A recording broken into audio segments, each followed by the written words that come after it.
don't want to be no fake corny Christian.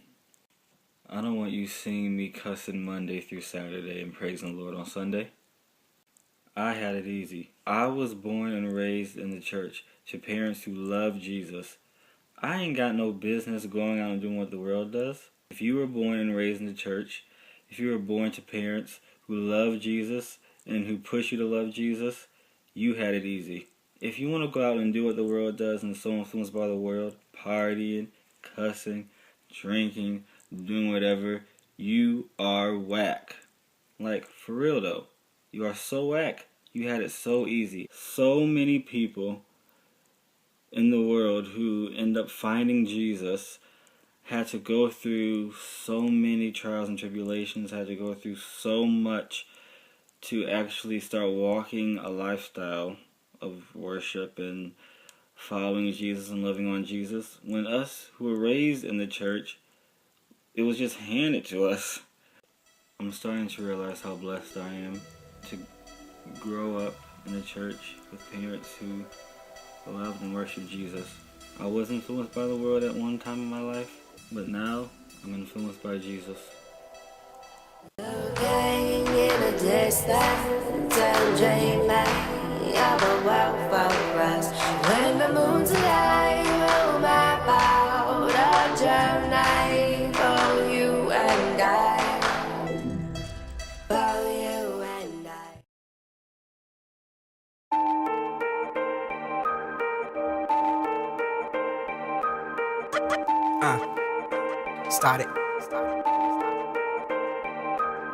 Started from a sinner, now I'm saved.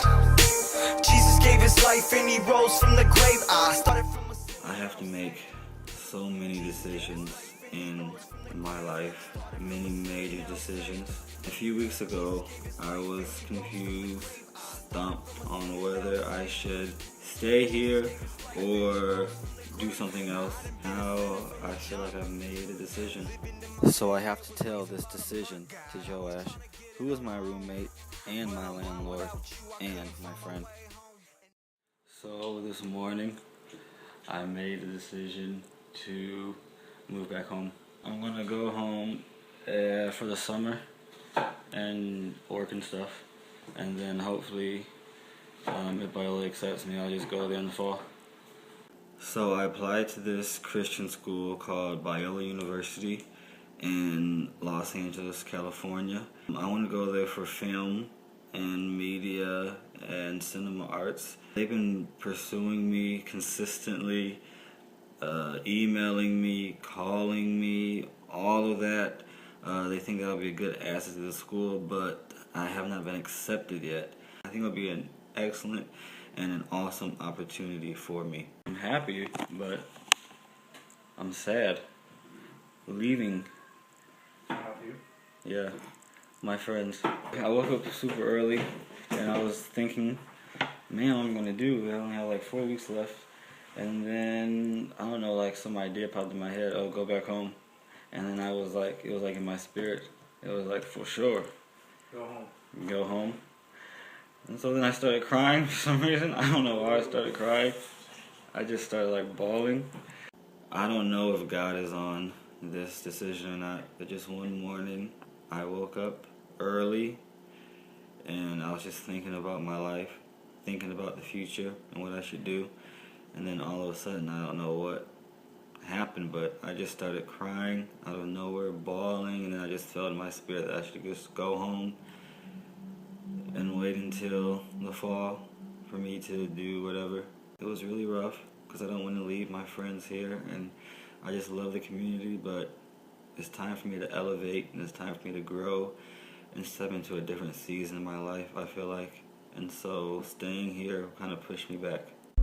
It's going to be hard to leave behind friendships, especially lifelong friendships. But as I go through life, I realize that sometimes I have to do what I don't want to do to move forward. I get lonely sometimes, and sometimes I feel like it's an attack from the enemy. I do have friends, and I do have people that love me and that care for me here.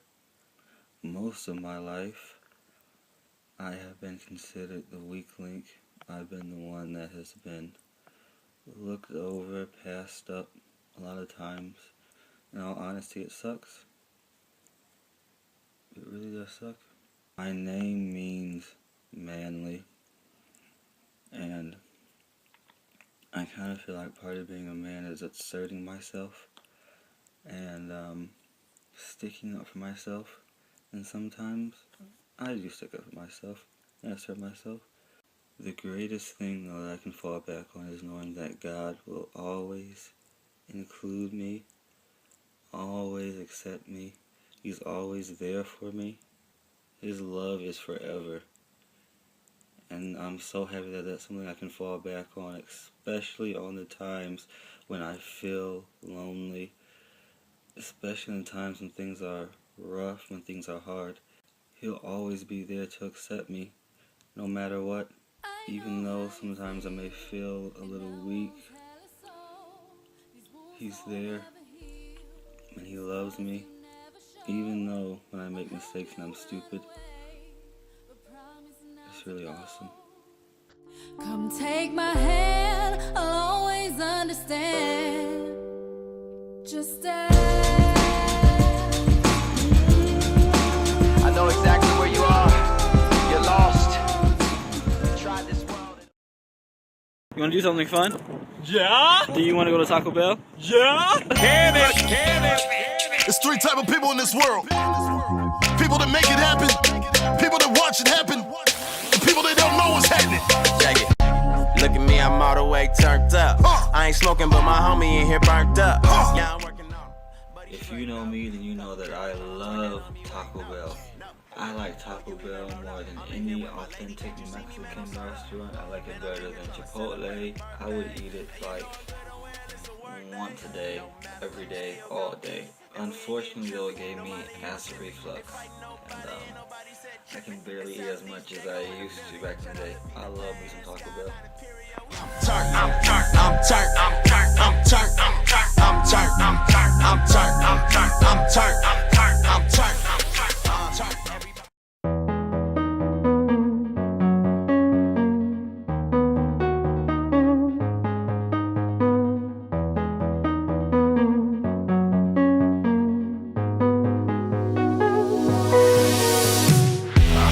Nations of the earth are shaking. There is no power that can match His grace.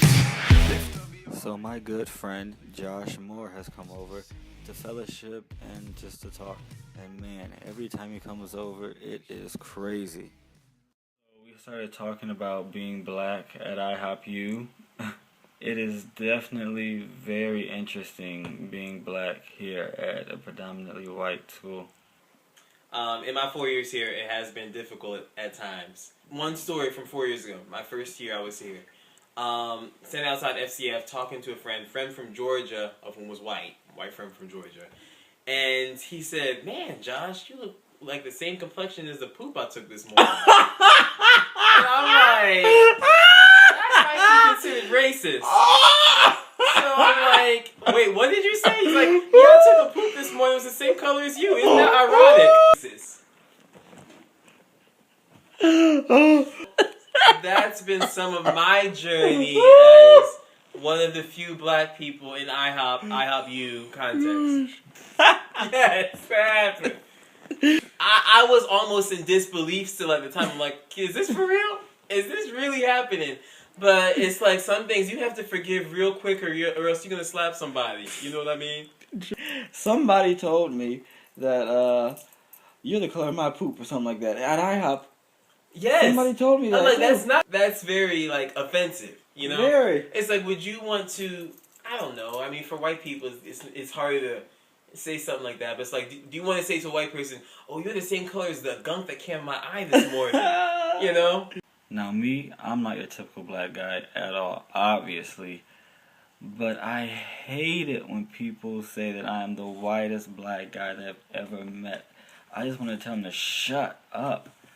Like, for real, I act like myself. I act like Charles Edward Hawthorne II. That's the thing, like, IHOP is the most racist place I've been to. Like, unintentionally I know, racist. I agree with racist. that. I agree. Probably one of the most racist places I've been to, because I've been to the South. People try to hide a little bit more. But when I come here, a lot of people just are clueless. And the fact that they're clueless is what makes it so bad. Because they just say stuff and they're like, oh, I didn't realize that was racist. It's like, actually, that was kind of offensive.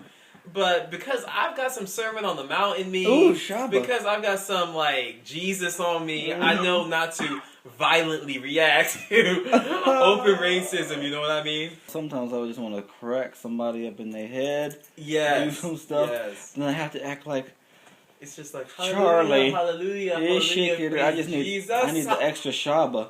I can only act the way that I know how to act. This is the way that the Lord made me, and I like how I act. I like myself, actually, and I'm very confident and I'm secure in myself. Me, I act like me. Charles Edward Hawthorne II. I don't care what anybody else says. I don't care what anybody else thinks. I act like me. And that's it. At the end of the day, I act like me. I'm confident in myself.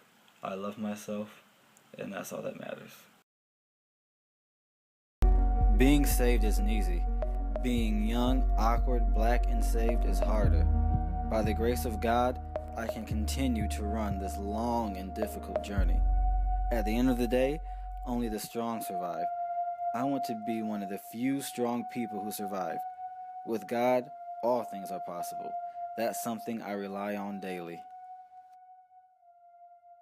I'm